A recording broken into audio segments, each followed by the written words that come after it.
नमस्कार दोस्तों, मैं विवेक एक बार फिर से अपने YouTube channel stock trading technique पर आपका हार्दिक स्वागत करता हूं। दोस्तों, निफ्टी के इन 10 स्टॉक्स में कल की क्या पॉसिबिलिटीज़ बनती हैं, मैं 30 दिसंबर की बात कर रहा हूं। चलिए इसको एक बार चेक करते हैं। हिंदुस्तान पेट्रोलियम आज देखिए नीचे से एक अच्छी रिकवरी देखने के बाद हायर साइड पर क्लोजिंग आई है, लेकिन एक जो इसका क्रूशियल लेवल 216 उसको ब्रेक नहीं करा। 216 ब्रेक करता, 219 के ऊपर क्लोज होता तो हम इसके अंदर पॉजिटिव हो जाते, तो हम इसको एक बाइंग अपॉर्चुनिटी ढूंढते 224 के टारगेट के लिए, लेकिन वो देखने को नहीं मिली। इसीलिए थोड़ा सा इसको अवॉइड कीजिए।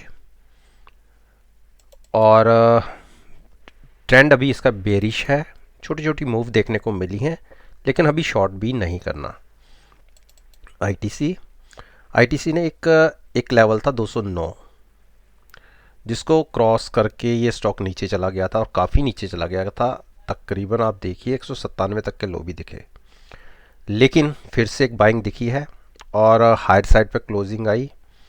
लेकिन एक चीज़ देखने वाली है कि 214 से इसने क्लोजिंग दिखाई है 211, एक प्राइस बनता है 208 और उसके बाद 207। अगर इंट्रा डे के अंदर या ये स्टॉक इसको होल्ड करे रहता है और ऊपर ट्रेड करता रहता है तो आप बाइंग करिए, टारगेट होंगे 220। लेकिन 205 ब्रेक हुआ तो समझ लिए फिर से रिवर्स हो गया, तो बेरिश क्रॉसओवर है अभी, तो इसलिए ज़्यादा बाइंग साइड पर एग्रेसिव होकर बाइंग करने की ज़रूरत है नहीं। हाँ, लेकिन कुछ लोग शॉर्ट नहीं कर सकते, मैं उनको ये कहना चाहूँगा, उनके लिए स्टॉप लॉस होगा 207। अगर नीचे ब्रेक होता है तो आप एग्जिट हो जाइएगा, अदरवाइज टारगेट इसके अंदर जो नियर टर्म टारगेट है वो 220 के हैं। हिंडाल्को हिंडाल्को ने एक वीक क्लोजिंग दिखाई है, तो बिल्कुल शॉर्ट बनता है कल के दिन के अंदर। अगर हम नीचे ओपन होते हैं तो आप बिल्कुल शॉर्ट करिए 240 के स्टॉप लॉस के साथ, टारगेट होंगे 220 के, बाइंग अवॉइड कीजिए। डॉक्टर रेड्डी की फिर क्लोजिंग नीचे आई है 2185 के, और 5140 क्रूशल सपोर्ट है। अगर ये ब्रेक होती है तो टारगेट नीचे की तरफ 5074 के, तकरीबन आप ये मानिए 80 पॉइंट की गिरावट देखने को मिल सकती है। लगातार 3 दिन इसने एक तरीके से ऊपर खुल के नीचे की तरफ की क्लोजिंग दिखाई है, तो अभी खुलते ही शॉर्ट कोई पोजीशन नहीं लेनी। देखिए बेयरिश क्रॉसओवर की पॉसिबिलिटी दिख रही है, लेकिन कंफर्मेशन नहीं है। इसीलिए मैं कह रहा हूँ कि अगर आप 5140 के नीचे ट्रेड होना शुरू होता है, कम से कम 5130 तक आप देखिए, लगातार नीचे बना रहता है तो आप शॉर्ट कर सकते हैं 5075 के टारगेट के लिए। बाइंग अवॉइड कीजिए। सिप्ला ने फिर कंटिन्यूस ऊपर एक के बाद एक लोअर साइड पर क्लोजिंग दिखाई है, लेकिन ये स्टॉक अभी बाइंग तो नहीं बनती, लेकिन शॉर्ट भी नहीं बनता। शॉर्ट बनेगा 805 क्रॉस करने के बाद। हाँ, जिसको ट्रेंड के साथ जाना है, देखिए आरएसआई थोड़ी 70 के आसपास हो गई थी, तो उस वजह से थोड़ी सी इसमें करेक्शन देखने को मिली है, लेकिन ये स्टॉक ज़्यादा बेरिश है नहीं। इसलिए जब तक इसमें थोड़ी थोड़ी गिरावट रहती है, गिरावट देखिए थोड़ी थोड़ी आ रही है, तो बाइंग तो मत कीजिए। लेकिन हाँ, अगर आपको लगता है कि 810 के आसपास इसको होल्ड कर रहा है तो आप यहाँ पे बाइंग कर सकते हैं। उस केस में आप स्टॉप लॉस 790 का लीजिएगा। भारतीय इंफ्राटेल वीक क्लोजिंग आई है, लेकिन एक स्पोर्ट को इसने होल्ड कर लिया है। 241 के नीचे अगर चला जाता है, जो मैंने पिछली वीडियो में भी बोला था, क्लोज हो जाता है 238-40 के आसपास क्लोज हो जाता है, तो आप शॉर्ट कर सकते हैं 230 के टारगेट के लिए।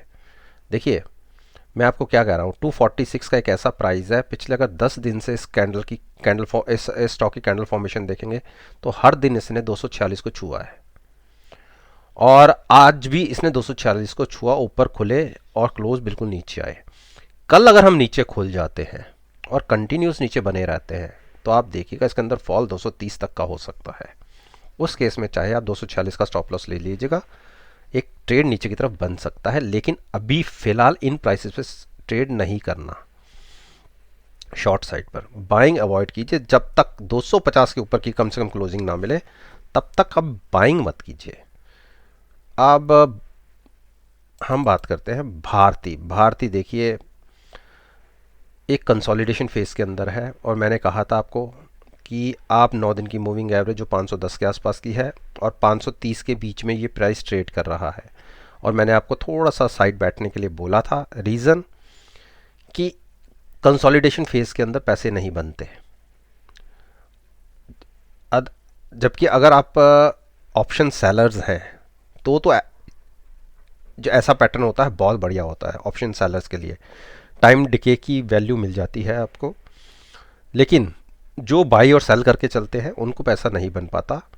तो नीचे के लिए कम से कम आप 510 को देखिए शॉर्ट करने के लिए, और ऊपर 530 के ऊपर की क्लोजिंग मिले तो बाइंग करना है। अब ट्रेंड देख लेते हैं। ट्रेंड आप देखिए क्या कहेंगे आप इसको, ना तो ये बेरिश फॉर्मेशन है ना ही बुलिश फॉर्मेशन है।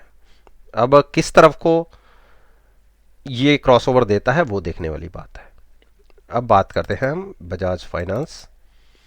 बजाज फाइनेंस की क्लोजिंग ठीक है, अभी इतना वीक हुआ नहीं है, लेकिन मुझे इसमें गहराई लगती है कि शायद ये नीचे 520 को 5120 को ब्रेक कर दे। उस केस में 5000 के टारगेट्स आपको देखने को मिल सकते हैं।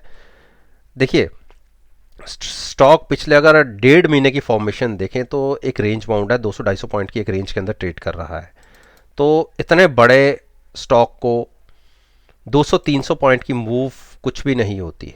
तो मेरे हिसाब से अगर हम नीचे 5120 को ब्रेक कर देते हैं तो उस केस में 5000 के प्राइसेस आपको देखने को मिलेंगे। जैसे रिसेंटली आपको एक बार इंट्राडे के अंदर 4830 के टारगेट भी देखने को मिले थे, वहाँ से एक बाइंग दिखी और हम ये कह सकते हैं आज हमने थोड़ा सा हाई लगाया 5250 के आसपास और थोड़ी सी वहाँ से करेक्शन दिखी और 5200 के आसपास हमने क्लोजिंग दी। तो 15125 से पहले आप शॉर्ट करिएगा मत, और उसके नीचे क्लोज हो तो ही शॉर्ट करना है। बाकी हाईली रिस्की होगा अगर यहाँ से बाइंग करके चलना चाहते हैं, मैं एडवाइस नहीं करूँगा। रीज़न है अभी भी बेरिश क्रॉसओवर ही है। अब बात करते हैं अरविंदो फार्मा। अरविंदो फार्मा की जब तक 890 ब्रेक नहीं करता तो हम शॉर्ट नहीं होंगे, लेकिन क्योंकि रोज़ गिरावट हो रही है तो इसलिए हम बाइंग भी नहीं करेंगे। लेकिन एक चीज़ आपको देखने वाली है, देखिए बुलिश क्रॉसओवर बनता कंफर्म हो गया है, तो थोड़ा सा रिस्क लेके अगर ट्रेड लेना चाहते हैं तो 890 के स्टॉप लॉस के साथ आप बाइंग कर सकते हैं। कल अगर ऊपर ओपन होते हैं तो बिल्कुल आप बाइंग करके चल सकते हैं। शॉर्ट 882, लेकिन जिसकी पॉसिबिलिटी ना के बराबर लग रही है मुझे अभी फ़िलहाल, तो आप बाइंग में रह सकते हैं। अंबुजा ने एक गिरावट दिखाई है और वीक क्लोजिंग आई है। आप ये मानिए कि स्टॉप लॉस लेके आप 248 का, कल अगर हम फिर से नीचे ओपन होते हैं तो शॉर्ट करिए, स्टॉप लॉस 248 और टारगेट मुझे फिर से, जब हम एक बार इंट्राडे में 224 तक गए उसके बाद अगले दिन फिर 227 गए और 230 तक भी हमने लोज देखे हैं उसके बाद, तो एक लगता है कि हम फिर से 224-225 के टारगेट देख सकते हैं। तो बाइंग तो बिल्कुल मत कीजिएगा। हाँ, कल अगर ऊपर गैप डाउन ओपन होते हैं 15 से 20 मिनट देखिए, अगर फिर से वो प्राइस ब्रेक नहीं होता तो शॉर्ट कीजिए। एक अच्छा प्राइस आपको देखने को नीचे की तरफ मिल सकता है। तो दोस्तों ये मैंने निफ्टी इंडेक्स के 10 अच्छी वेटेज रखने वाले शेयर्स के ऊपर अपना ओपिनियन आपके साथ शेयर किया है, और मेरा मानना है कि अगर कल के ट्रेडिंग सेशन के साथ मेरी वीडियो को एनालाइज करेंगे, यकीन मानिए बहुत अच्छे पॉजिटिव रिजल्ट्स देखने को मिलेंगे। वीडियो अच्छी लगी हो तो लाइक ज़रूर कीजिएगा, शेयर कीजिएगा, मेरे यूट्यूब चैनल को सब्सक्राइब करना मत भूलिए।